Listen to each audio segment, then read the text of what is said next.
So we're at 2 minutes past one, Beth. So Yep, anytime you're happy to, over to you. We look forward to your session on universal design for learning. great. Thank you very much. Hello, everyone. My name is Beth Hammond, and I'm a digital learning manager at Wrexham University. And part of the sort of learning and teaching framework that we use at Wrexham is universal design for learning, and a lot of universities use it. Um, and so I decided to sort of get myself more familiar with it, and started sort of looking into it and reading all the information.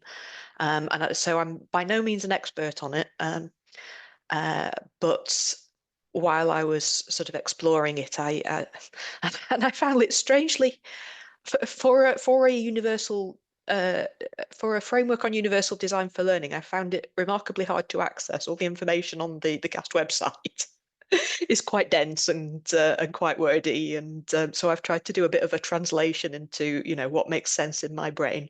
And so this session is partly about sort of sharing that with you if you're not familiar with it, or you'd like to know a bit more about universal design for learning. This is my sort of slant on it. We're going to have, I'll do a short presentation. Then we'll have probably a good sort of 20 minutes to do a co-writing activity where we share our ideas on how we could implement the framework in our own sort of contexts.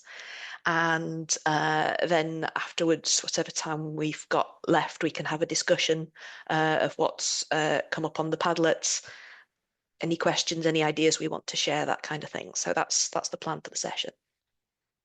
Hopefully you can see the slides on there. Yep, they look good. Great. So just to start off with, what is UDL? Which is usually Universal Design for Learning is just referred to as UDL. And it's a learning design framework, as I said. It's focused on removing barriers for a diverse range of learners. So the idea that you can design things in a certain way so that the maximum number of people can access it. Um, and it's based around these three principles: multiple means of engagement, multiple means of representation, and multiple means of action and expression. And as I say, I've been doing a little bit of translation into what makes sense in my head. And the way I've expressed those is that learners have different motivations, they have different ways of understanding, and they have different strengths when interacting and communicating. So that's the kind of thing that you're bearing in mind when you're looking at the UDL framework and how we can address these differences, and approach all learners and make sure that they have access in some way. I wanted to look briefly at the criticisms, because I think it's worth being aware of what maybe some of the downsides are. The one I put at the top here, uh, I was quite drawn to this. The title of the article, a UDL is a ideologically driven sham. And you can have these slides and follow these links and read up on it. It's an opinion piece. It doesn't really. It's not sort of evidence-based or anything. But the reason that I've included that one is that I think this idea of ideology is justified. I think UDL is an ideology.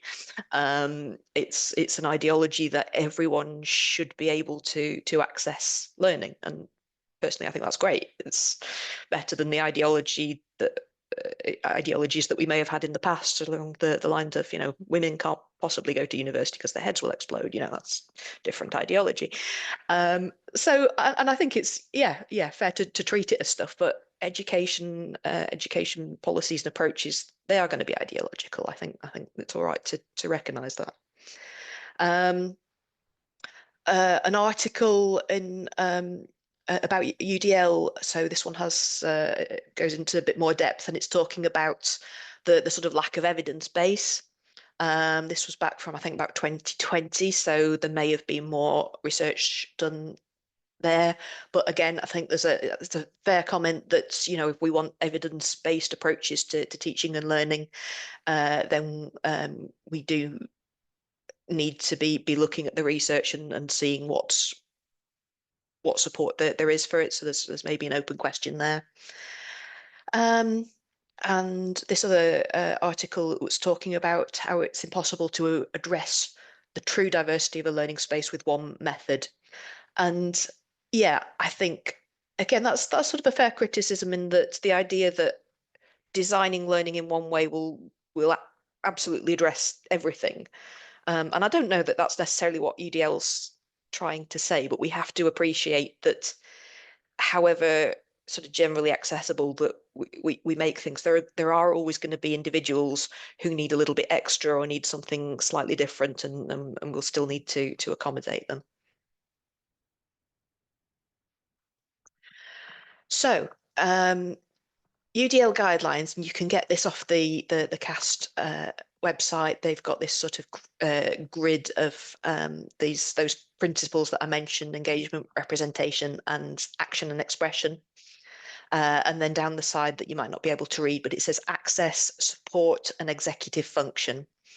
And again, they have their own way of sort of describing what these different areas mean.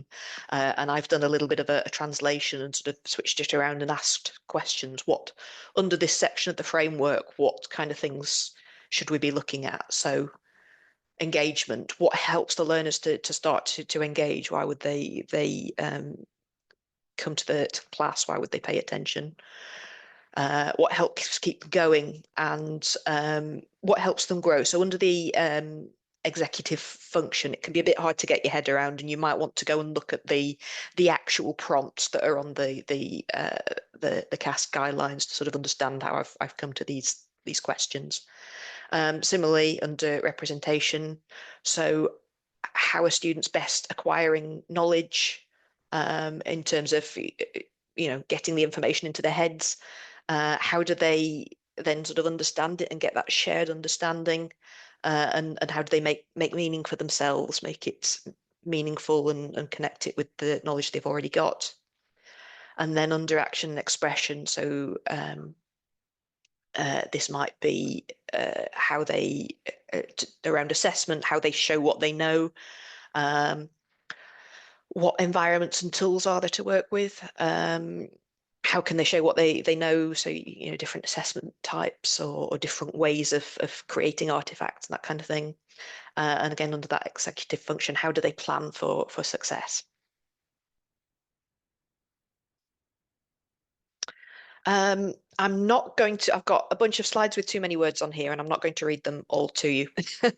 But these are, this is to help you in the exercise. So if I talk a little bit now about what the exercise is going to be. So I've got a Padlet where I've got some these different headings for people to write under. And what I would like people to do is have a think about these different prompts within your own context.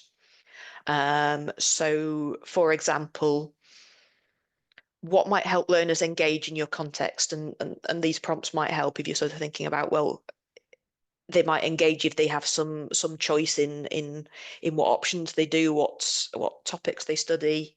Is it relevant to them? Can they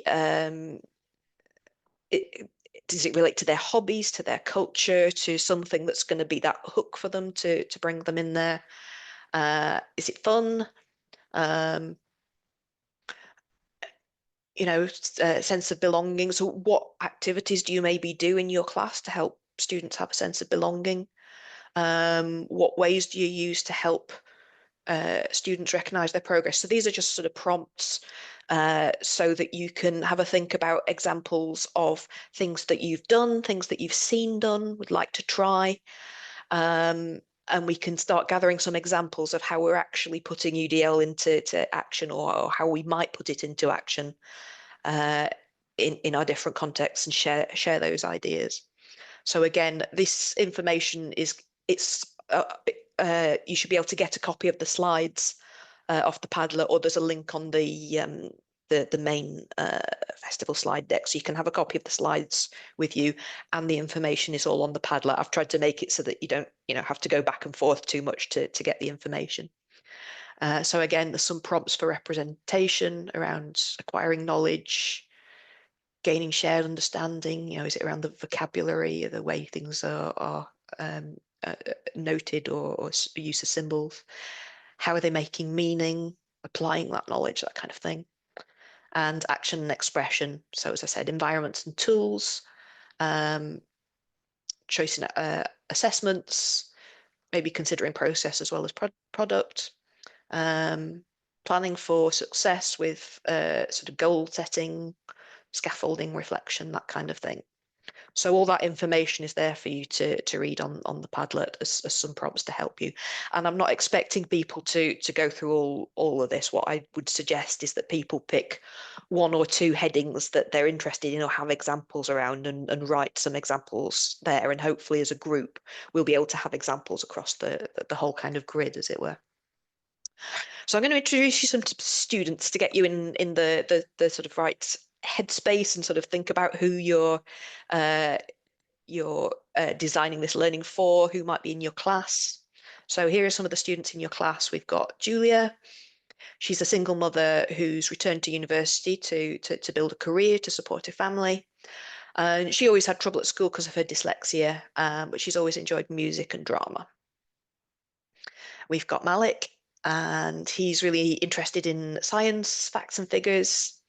He's quite shy and he can be anxious, so he likes to know that he's progressing. He likes to see his progress. He likes to have clear instructions. And in his spare time, he plays guitar and computer games.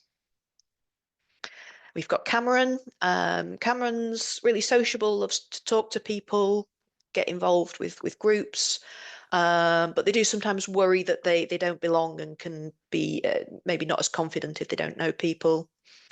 They love to read and write. They're good at academic writing as well as maybe stories and creative writing. And they also like animals. They've got 2 cats and volunteer at a local wildlife charity. Amara likes to travel. She's got the long-term injury that means she often has to use crutches or a wheelchair, but she's got a deep interest in her family's roots, her family from Pakistan and her Muslim faith. And she likes solving puzzles and she really understands things best when she can hands-on and try them out for herself. And we've got David, who lives at home and helps care for a disabled parent. But he's really interested in politics and the environment, and he likes going out in nature, walking, climbing, and taking his camera with him and doing some photography, because he's quite a visual person and finds it easier to learn when things are presented in a visual way. So again, those student bios are on your Padlet.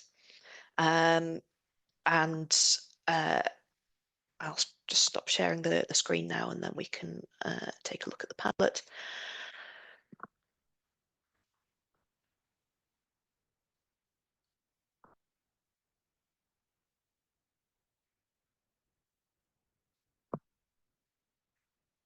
Yeah, so I'll just go back in and share that. Oh, just let me put the link in first. Bear with me.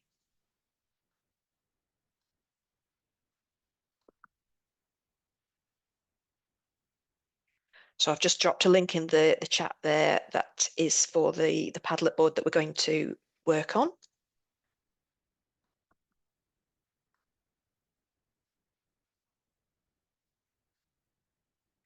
Which looks something like this. Hopefully you can see that. Looks good. Yeah.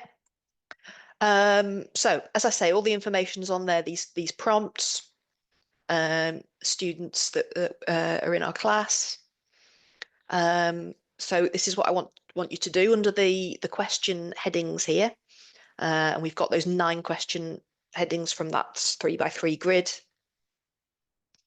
Add your ideas about, as I say, in your context, how this framework might work, maybe things that you've actually done, examples of lessons or activities that you've done, or things that you'd like to try. Maybe some software and tools that have helped you work in this way. You might want to refer to the students and how it helps them. And it might be that you've got a diverse range of students, and not every activity is going to be perfect for everyone.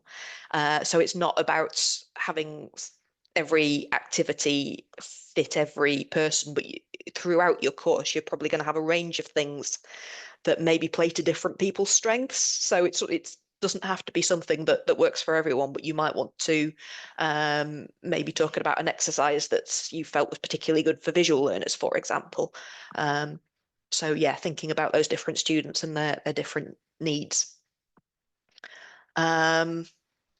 So yeah, as I say, there's the hints for the framework up here in the student bios. And yeah, if you haven't used a Padlet before, basically you can just click in the section that you want to write in, put your title, write something. You can add a link, you can add pictures, that kind of thing. So I'm going to give us 20 minutes for that. Oh, I don't think. I'm going to reshare the screen because I want to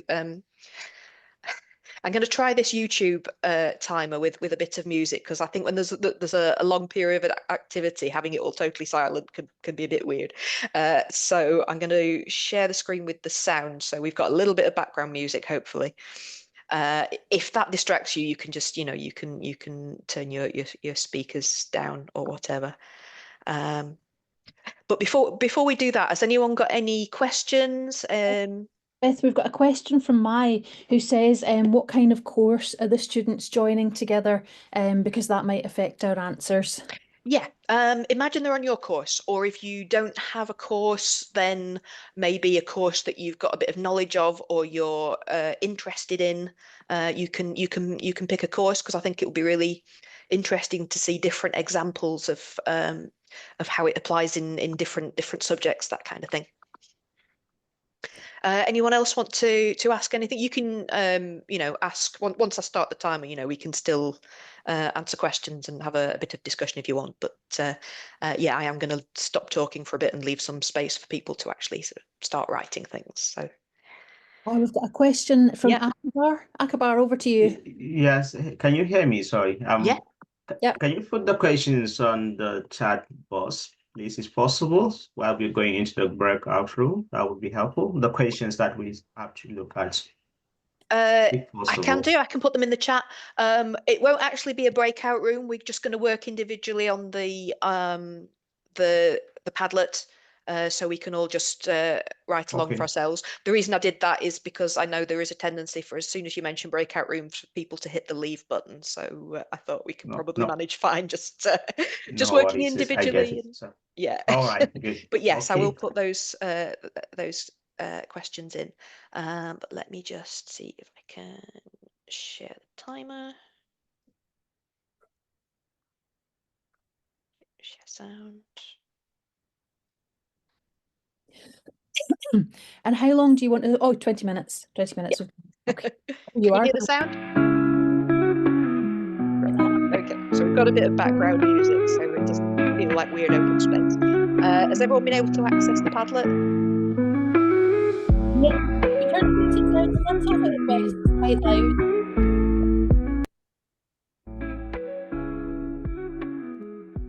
That's How's good. that? That's Yeah, perfect. great. Yeah.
amongst the forest, up the highest tree, I did wonder if there'd be random roaming adverts in a the YouTube savannah. timer. wallowing.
I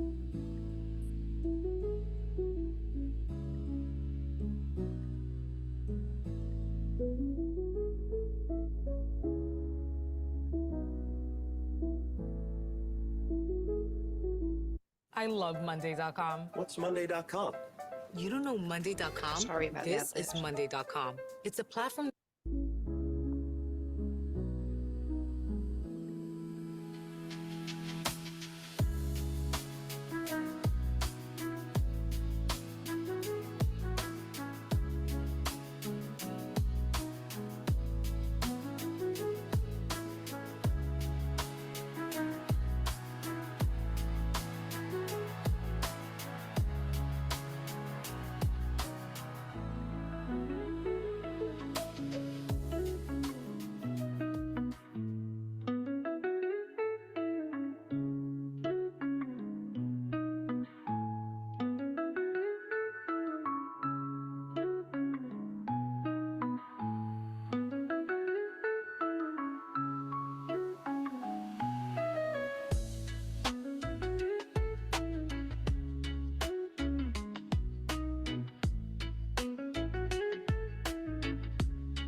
How are we doing, Beth? Do you need anything from us just now? I think we're all right. How are people feeling? I mean, we've got loads of really good comments on there. Would people like a bit more time to write, or would people be happy sort of going into a discussion at this point? I'll see what people think, I think. Sorry, I missed the first part of that. My audio was off. But you're wondering if people would like to go in and discuss what they've written now, or present it in other ways. Yeah, let me put something in the chat in case people have turned their audio off. But, Brilliant. Okay. Roger is enjoying reading other people's posts. Oh, Okay. more writing time. People want more Yeah. writing, but also a bit of discussion soon. Okay. That's all right. If people are happy writing, then there's a bit of both. Okay, we'll do a few more minutes of writing, and then we'll jump into a discussion slightly early. How about that? I think that's nicely illustrating the whole issue that we're talking Exactly, about, isn't it? Yeah.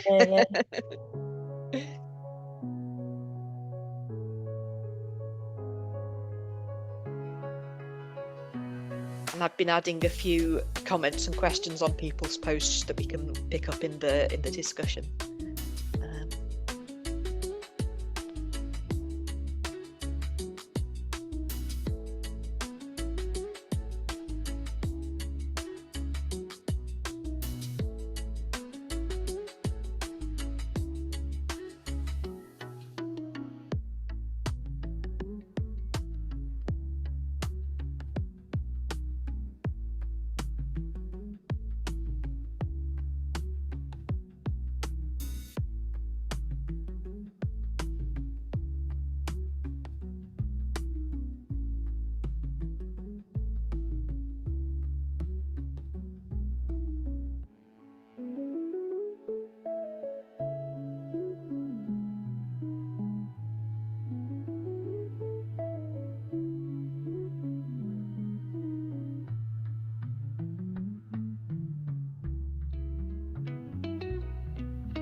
So how was that, everyone? Did people find that interesting, useful?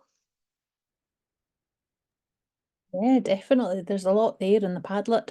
Yeah. Okay. I'll just share the screen so that we can go through the Padlet together.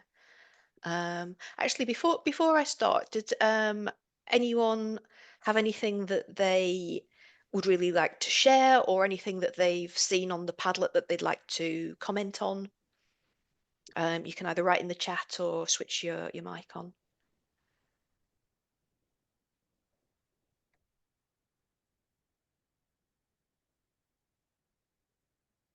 I think what's interesting is that you've got all these diverse students with their different needs, their different schedules, their different kind of experiences, but actually by implementing any sort of, I guess, changes to accommodate some student needs, you're actually benefiting everyone, which I think is the whole principle Yeah. of universal design for learning. Mm. I just wanted to say that I really enjoyed how you broke the CAST guidelines down with questions. I think that makes it really, really accessible. I found the Padlet somewhat difficult because I think my best UDL module is completely student taught. And it kind of incorporates all the questions as I went through them, but it was hard to then break something that is a whole down into the different Of course, questions. yeah, that's really interesting. But the questions are still super useful. So thank you for that. Thank you. Yeah, I think that was nice. That translation that you did for us, Beth, makes it much more sort of tangible. Yeah, as I say, I found that the wording in the CAST guidelines to be quite sort of heavy going. So I thought if if I'm sort of trying to understand it myself, then sort of sharing that process, and you might have slightly different interpretations if you go and look at the CAST guidelines. But I think it gives us something to work with. I'm going to rather unintuitively go through the Padlet backwards, because the things at the end always get missed otherwise. So so starting at the end with the section on the sort of assessment and how do students show what they know, and that kind of thing. So yeah, we've got loads of comments under everything actually, but helping them plan for success. So we've got ideas about asking them what they want to achieve. Always good to have them think about that, because I think sometimes students don't really know. I mean, they're probably thinking, well, I want to get a degree, but actually, can you break that down and what really would you like to get out of it? And is it more than just a degree? Are there certain skills? Are there certain experiences? Co-create action plans. Reflect and recognize skill as well as knowledge development. Yeah, I don't know if whoever wrote that wanted to add any comments to that. I'm just wondering if there's a particular sort of method that you had in mind for how you recognise the skill as well as knowledge, or possibly the sort of process as well as product.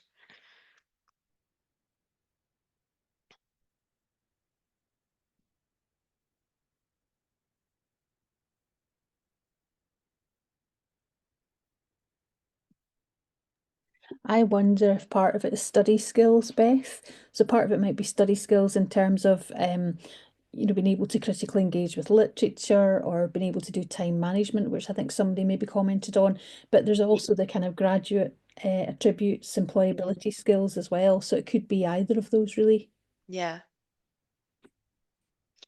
Yeah, I mean, for me, it's maybe relating to sort of portfolio type assessment, where you can see how someone's skill is progressing, maybe particularly in an art subject or something like that. So you've got that that record of skill developing over time. What else have we got? Roadmaps for students. Cornell note taking, yeah. I don't know, yeah, how many people use that kind of approach to actually give students some structure and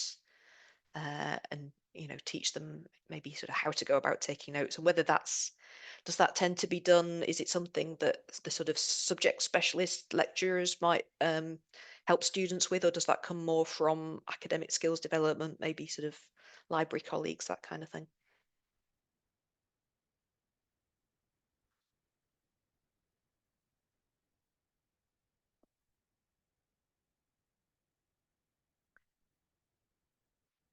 So having a look at how can learners show what they know.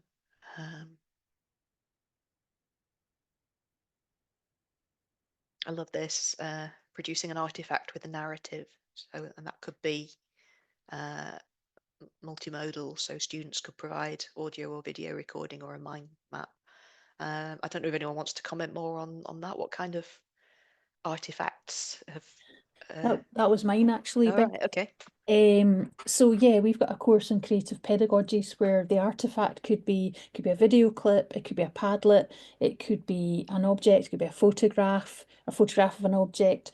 It could be anything that can be used to help stimulate active learning through this kind of creative methods, and then reflecting on that. So what's the kind of pedagogical rationale for that? So I suppose if you were to translate that to something like undergraduates, they might have to, say, for example, they're architecture students and they're going out and about. They might take a photograph of a landscape or a kind of urban area or a statue or something, and then explain why they chose that object, or produced that artifact, the photo, and explain why it's relevant to their learning, what questions it's raised for them, Mm. what they've learned from just exploring that area or reflecting on that.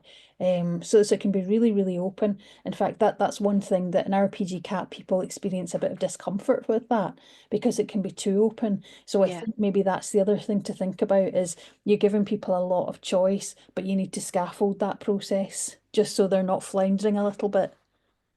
Yeah, but yeah, it covers a lot of things in there. It's making it sort of relevant to them and their interests, because they can choose Yeah.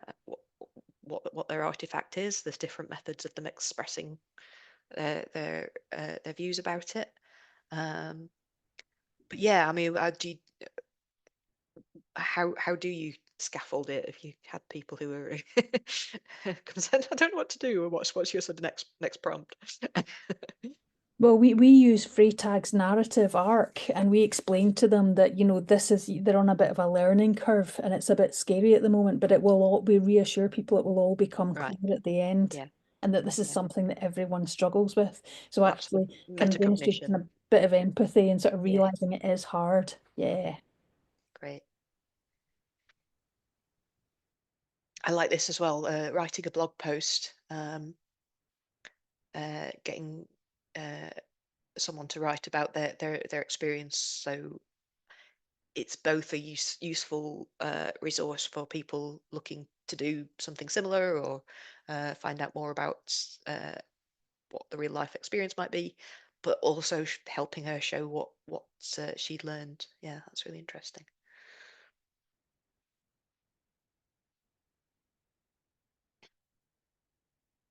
And yeah, so this comment was around varied assessment types and using rubrics. So there's a choice. It could be a poster, an essay, or something like that. And I just put a question in there about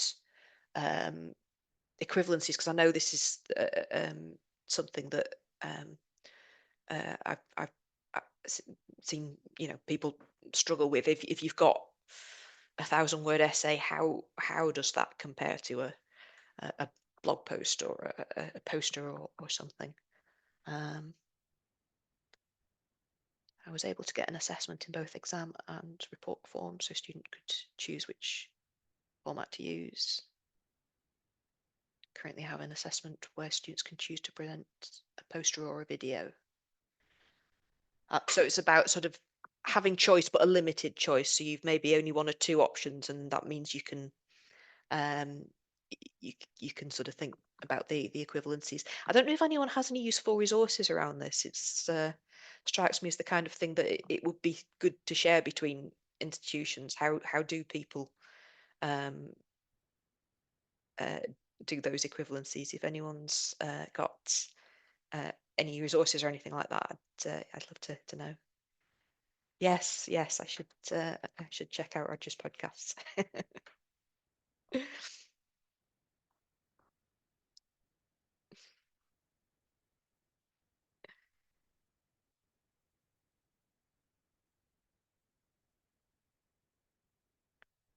And environments and tools.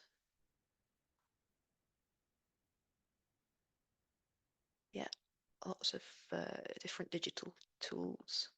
Twins, what's twins? Or is it twine?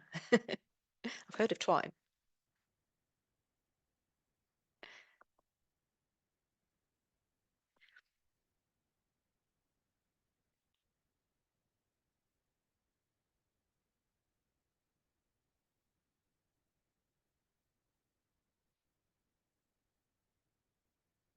Don't think anyone's put on there anything about outside environments. Because I know we've got a walking Padlet as part of the mosh pit, haven't we? And I don't know if people are Oh, aware that the Wendy and Paolo edited a book on outdoor learning not so long ago. So there's quite a bit of research and things being done around the benefits of outdoor learning and walking seminars and that kind of thing. yeah, I'm just getting the link for that, and I'll pop it in the chat as Oh, well, brilliant. Beth, Thank you, Vicky. because there's a nice link to the book as well.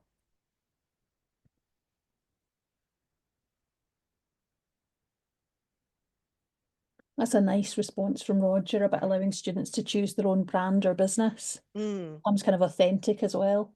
Yeah.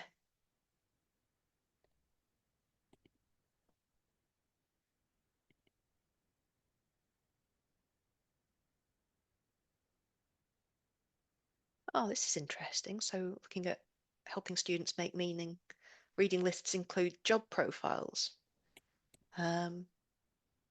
Yeah, so people can see what kind of thing they're aiming for and why the skills that they're developing, how they actually apply in real life. That sounds like a really good idea.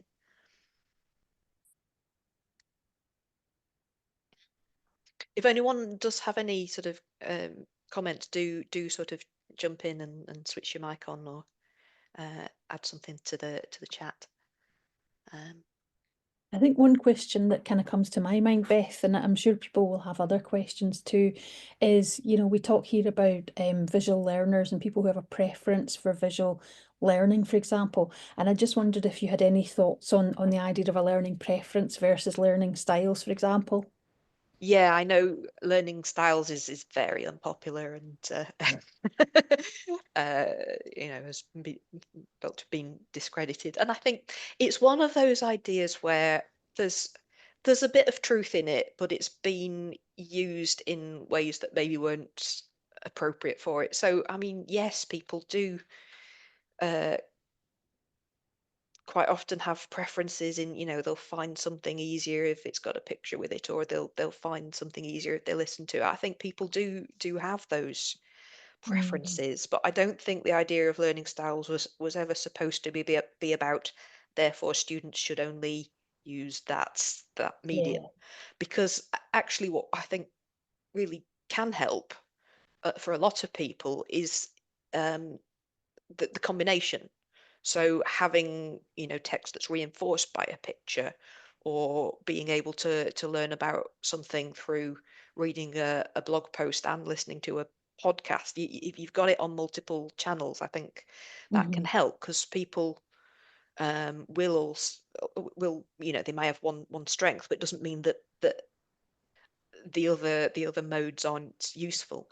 And the other thing is about challenging people. It's you have to find that balance between them being able to have ways that they're comfortable with enough to feel that they've had a fair chance to express themselves, or whatever, or a fair chance to learn. So that's sort of in their comfort zone. This is my best work, but also the opportunity to step outside that comfort zone, to be a little bit challenged, to try things that they might not otherwise have done. And that's why I think it is about the variety and the having lots of different types of activity. So there'll be something in there that really grips them and they can really shine in. But they might also find something that they never thought was a strength, that because they've had to try it, is something new that they've learned about themselves. Yeah, and it kind of goes back to the skills as well. So people could just represent their learning, I suppose, just as text. But then if they were to represent it in a video, for example, they'd be developing all these digital and media literacies at the same time Yeah, that they yeah. might find useful.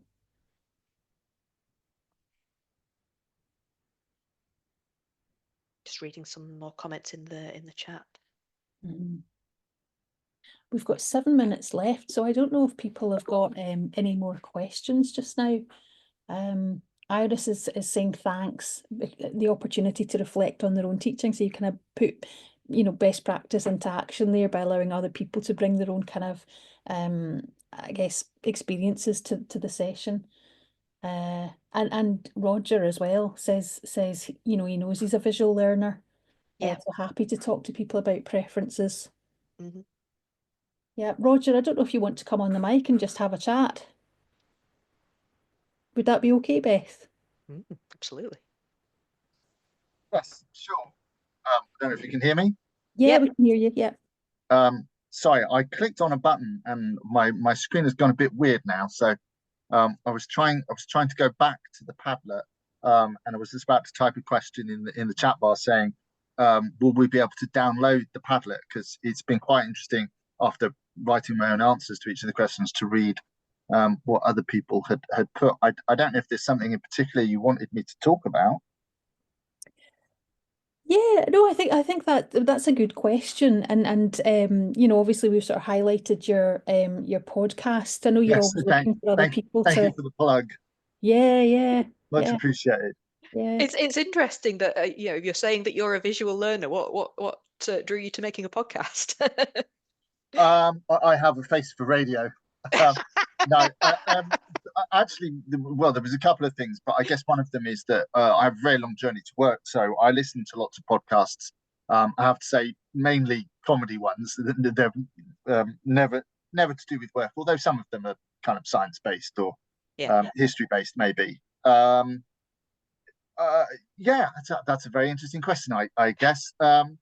In some respects, it's because when I do the recordings, they're done on Teams. So it's visual in the sense that I'm talking to the other person. As much as possible, I want to make it an environment where we are literally looking at one another and having a conversation. And it just so happens that I then record those conversations so other people can listen to them. But I'm primarily there because of what I can learn. I mean, it's CPD for me as much as anything, and a brilliant opportunity to do that. It was interesting. I did want to make the point in terms of things like visual styles, and I'm not going to argue that visual styles are a thing because apparently it's widely discredited enough that everybody's going to go along with that. But I did have a disagreement with a colleague, now ex-colleague, ironically quite heavily involved in UDL. Because I made this point about the fact, I'm a visual learner, so I did quite a lot of, I've just started again, but I've done quite a lot of amateur dramatics. And the way I learn lines is to use, the technical term is a mind palace, but that makes it sound very grand. So I literally walk around my house and I drop visual images that represent the words in places around the house. So when I'm trying to remember my lines, I'm actually just picturing a tour of my house, and I'm then seeing the things that I drop. And whenever I've explained that to people, they've gone, "That's mad! Why would you do that? Surely just you learn them by rote." But I tried that when I was at school. The very first thing I appeared in, I tried learning by rote, and I found it really, really difficult. Whereas learning lines visually, I think is much easier. And I actually said this to somebody. I was delivering a workshop yesterday, and I said to somebody, if I want to learn something, you know, if something happens or there's a piece of technology, I'd rather watch a video where somebody shows me how to do the thing, or have somebody present a visual metaphor for the thing in terms of understanding how something works, rather than read an instruction manual or listen to somebody talk to me about what I should be doing. Yeah. It's interesting. I get the feeling a lot of people do use those sort of visual techniques, but I don't know if that's maybe sort of not traditional at university, whether it's university has traditionally attracted people who are more sort of text focused, or I don't know, because things are changing and the type of people going to university are changing because we've changed the way that we teach and made it more accessible. There is I there's a German academic called Andre Sempel, and he talks about it's not different learning styles, but he has some experiments where you can actually test it, whether you rely on language or images to solve problems.